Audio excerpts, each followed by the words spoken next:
Chers frères le Christ, bonjour et bienvenue à cette méditation en ce samedi de la première semaine du temps de l'Avent.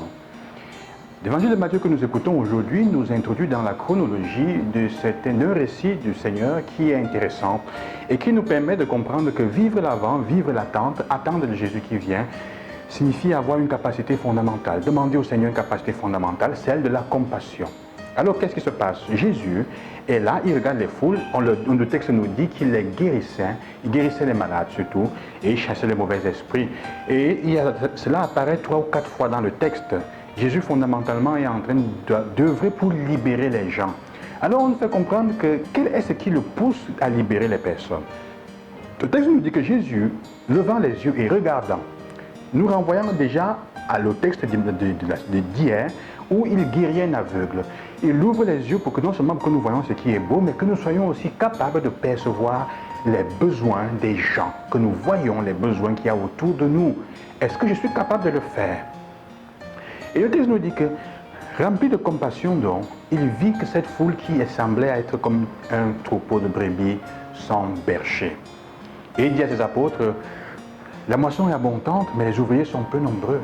Les ouvriers capables d'avoir compassion sont peu nombreux. Il y a une grande moisson, un grand besoin de compassion, que les personnes, qu'on voit leurs besoins pour pouvoir les aider. Alors, frères et sœurs, la question que nous pouvons nous poser aujourd'hui est celle-là. Est-ce que j'ai de la compassion? Est-ce que tu penses avoir de la compassion pour les autres? La compassion, c'est en fait la capacité de s'émouvoir pour le bien, pour le besoin que l'autre a autour de nous. Et frères et sœurs, je peux vous dire que les personnes qui ont réussi dans ce monde, même dans les affaires, sont celles qui ont été capables de compassion et de voir le besoin des autres. Même si après se sont perdues et se sont laissées gagner par le gain. Si tu te laisses prendre par le besoin de l'autre, tu seras capable d'inventer. Et ça va te faire vivre même de façon concrète, même en termes de monnayant. Mais les choses qu'on ne peut pas monnayer, on ne monnaie pas sa compassion. En fait, Jésus dit vers la fin, ce que vous avez reçu gratuitement, donnez-le gratuitement. Nous avons tous besoin les uns des autres, non seulement de recevoir la compassion, mais de la donner. Et c'est la chose la plus gratuite qu'il puisse y avoir. En fait, Jésus dit, nous avons besoin de personnes qui, dans leur mission, soient capables d'exprimer la compassion. C'est la chose la plus belle et la plus grande duquel le monde a besoin pour que le monde sorte du marasme dans lequel il est. Il faut des hommes et des femmes de compassion. Alors, frères et sœurs, qu'est-ce que tu as reçu gratuitement et que tu tends à monnayer?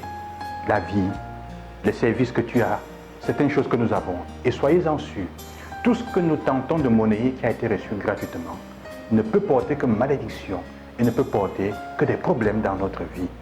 L'amour, quand il est monnayé, il porte des problèmes. Il ne t'aide pas. La paix, quand elle est monnayée, n'est pas vraie. Ça devient de tout ce que tente de monnayer, même soi-même, ce qu'on a de plus beau, ça devient un problème. Alors Jésus dit, aie la capacité de voir autour de toi, de voir le besoin des autres. Est-ce que je suis prêt à regarder le besoin des gens qui sont autour de moi? Ce qui est gratuit. Par exemple, embrasser quelqu'un est l'unique chose qu'on donne en recevant. C'est la loi de donner et de recevoir aussi. C'est l'unique chose qu'on donne en recevant.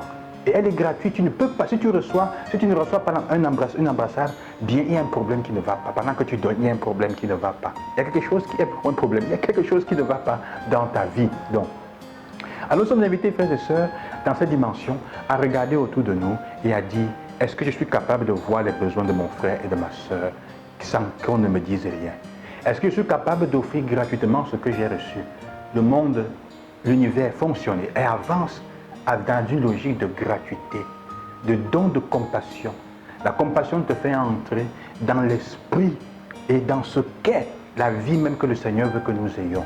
La compassion est la qualité même de Dieu, c'est la qualité même de l'amour. Est-ce que nous sommes capables aujourd'hui encore d'être compatissants envers les autres? Dans ton travail, là où tu es, si on était compatissant, on ne traiterait pas mal certaines personnes dans le bureau quand on est assis. Et tu as des gens en face de toi qui sont sous le soleil depuis des heures et on les engueule, on les insulte. Et toi-même, tu serais capable d'accueillir la compassion des autres envers toi quand tu es fatigué dans ton travail. Mais quand on n'accueille pas la compassion, on prend, on arrache. Ça, c'est la non-gratuité. On arrache. La pédophilie et certains abus sur les jeunes, sur les enfants, ils naissent de ça. Ou sur les personnes, naissent du fait que quelqu'un arrive, tu ne veux pas accepter l'amour, tu ne veux pas laisser qu'on te donne, c'est une chose qu'on ne peut pas monnayer, tu arraches. Quelles sont les choses que nous tendons à arracher dans notre vie? Que le Seigneur vous accompagne et qu'il vous bénisse, loué soit Jésus-Christ. À demain. Et qu'en ce temps de l'Avent, nous puissions vivre dans l'attente avec compassion. Bonne journée.